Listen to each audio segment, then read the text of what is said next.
Бүгін әлемдегі барлық православ христиандары Рождество мерекесін атап өтуде. Қазақстан адамзатты мейірімділікке шақыратын, сүйіспеншілік пен рақымшылыққа баулайтын барлық діндерге бірдей құрметпен қарайды.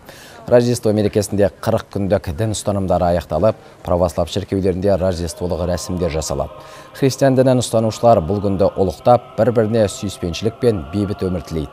Биыл дін ерасында Қазақстан православ шіркеуінің басшысы, Астана және Қазақстан митрополиті Александр Алматыдағы Вознесенск кафедральды соборында өткізді.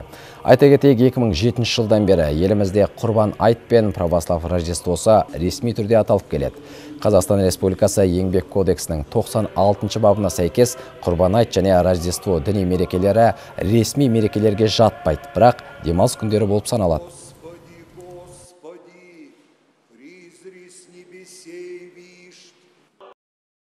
Особый день, который мы называем днем. Бүгін Құдайдың сүйіспеншілігіне бөленетін ерекше күн. Бұл қасиетті мереке әр адамның жан дүниесіне тыныштық, әр отбасына мейірім, мемлекетке, әлемге бейбітшілік әкелсін.